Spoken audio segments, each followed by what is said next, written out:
Good afternoon, everyone. Welcome. I'm Peyton. I'm the Well Seasoned Traveler. Welcome. Today is day 15. We're halfway through. Thank you for joining me here. I'm very excited to have you all here. I wanted to talk today a little bit about being a hotel consultant. So you think you want to be a hotel consultant, right? You think that's the path you want to take. Are you sure? Are you really sure? Let's talk about it. I just want to chat with you a little bit about the things that you will need to become a hotel consultant, the things you'll need to have, the things you'll need to do, and just go over kind of some everyday notes about what I do and that sort of thing. So let's jump right on in. So you want to be a hotel consultant. It all sounds amazing. You think you can do it. My first question is, do you have the right personality for it? So it's very important as a hotel consultant to come in, be open, be ready and accepting to take pretty much all the chaos that's happening in a work environment and put it into your lap and take it on. On the plus side, like I've said in past videos, you don't have to take on any politics, but you will oftentimes come in and the person before you left kind of last minute, left sort of in a huff, and everything's all over the place. Or they thought that someone was going to come and no one came, and so nothing has been touched for a couple of weeks. And you have people, kind of screaming at you. You have to really, really be able to roll with the punches of the job and really just kind of keep your calm and do what you need to do to get the work done. So having the right personality, having a calm personality, being able to roll with the punches, being able to manage chaos, those are really important aspects of hotel consulting. Another thing, it's really important to have the kind of personality that can be trapped in a room for a few months at a time and still get work done. I find that I have a cap of how long I can be trapped in a hotel room before I need a few weeks break. It's generally around 3 to 4 months before I need at least a month off. 2 weeks minimum, a month preferable off, not being in a hotel, not being trapped anywhere, just being able to live, preferably and be in Mexico and feel the sense of freedom that I get there, as opposed to being in a hotel room where I feel very trapped. So being the kind of person who can roll with being stuck in a hotel room, living in a hotel room, we're very lucky. I consider myself very lucky. I have a roof over my head. I have a bed. I'm protected from the elements. So I consider myself very lucky, but it is really, really, really difficult to live in your entire life in a hotel room, live, work, and oftentimes work out all in one building. It's a lot. It's got that sort of Black Mirror-esque feel to it that you start to feel a little crazy after a while, because you've literally just been trapped inside of an airless room. So you really want to make sure that is something that you can handle mentally. Very important. It's very important that you can handle this mentally. Some of the tricks that I use, some tricks that you can see this light right here, that's a circadian light. So I use that to help with my mood, help keep me balanced, and that sort of thing. I take it with me to every hotel I go to. Oftentimes hotels have really, really bad lighting. So not only are you trapped in a room, you're trapped in a room with awful lighting.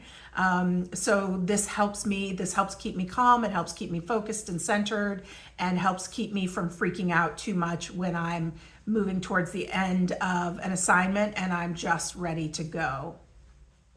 The other thing is you have to have kind of an open personality. I am not the greatest example of this. I'm a real introvert. It is very hard for me to be extroverted.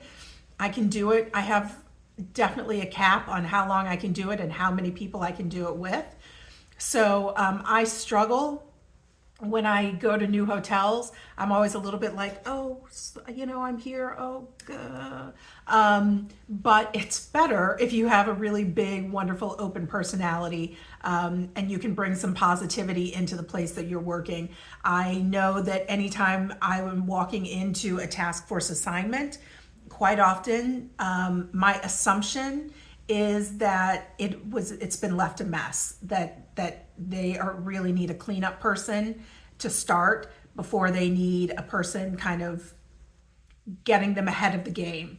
That I start my first few weeks are cleaning up messes. So you really have to go into it knowing that you will be cleaning up messes. You will have people yelling at you. You will, particularly front desk people who are rock stars and absolutely amazing. I could not do front desk, but you really just have to have that kind of personality that is open and willing to meet people, talk to people, and get the work done that you need to get done.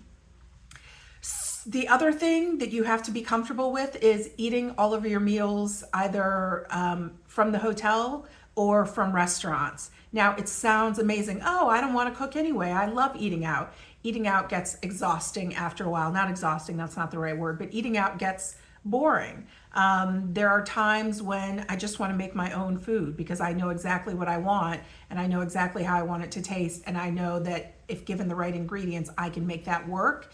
Whereas, sometimes I just want a plate of pasta. Well, the hotel doesn't actually make pasta. They make this like ragu situation, this whole fancy schmancy thing. And sometimes I just want simple things. The other thing in terms of hotel food, you have to be careful. It is super easy to gain a bunch of weight while you are working task force because you're eating 3 meals a day, and you are sitting. If you are lucky and you're in a city, you can leave the hotel and walk around. You can use the hotel gym. If you're lucky and you're in a city, you can go to another gym, which is my preference, to be in a city and be able to only stay in the hotel for work. And work out outside of the hotel, but not all of those things, you can't always choose where you are. So you have to just be really, really careful with how you're eating and how you are keeping yourself healthy. Those are 2 very important things. It's really, really easy to burn out faster as a hotel contractor because you are so, what's the word I'm looking for? You're kind of cocooned in the hotel, particularly when you're in the suburbs. When you're in the city, it's easier, but when you're in the suburbs, the hotel is really the only offering you have. Where I am, there's not much around that I find enjoyable. I'm not a shopper. I don't love to shop, so going to the mall across the street doesn't bring me any joy. It actually stresses me out a little bit, even though it's an open mall, which makes me a little bit more comfortable. Shopping malls give me anxiety. I have lots of anxiety. It's super fun to be me. But shopping malls give me anxiety. So you just have to be really cognizant of your mental health. I think that's probably, I should have started with that and I'm going to end with it. You have to be really super cognizant of your mental health while you're working a task force job because there are so many things that can throw you off mentally. It's very easy to feel a little trapped, feel a little stuck, feel a little bored with the food and, kind of no place to go and stuck and feel a little stir crazy.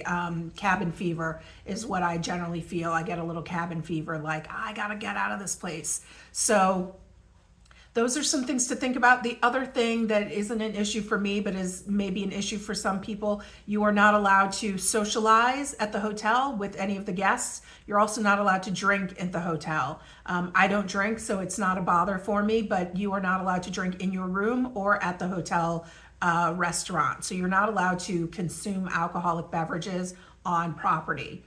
Some people like to have a glass of wine after dinner. I don't know how it's tracked. Like I said, I don't drink, so I've never had that issue. I know that my company has said that they have let people go who have drank in their room. So that is, that's serious enough to them that they will pull people from a contract if they find out that someone's drinking in their room. So that's kind of one of those rules that you have to keep. I'm sure there's a way around it. Again, I just don't know. I don't drink, so that makes it very easy, a very easy rule for me to keep. But not socializing in the restaurant, not socializing too much, not socializing with guests. Actually, it's very easy not to socialize with guests because you talk to people all day long, but it is one of the rules that you have to abide by. So I hope that gives you some idea of what you need in order to become a hotel consultant. Obviously, first things first, you need to have worked in a hotel. You'll need that opportunity to work, to understand whatever hotel systems that you are working with. So you'll need that. But then you need an open personality. You'll need to be able to roll with the punches, kind of like any other job. You'll need to anticipate chaos and be able to manage it.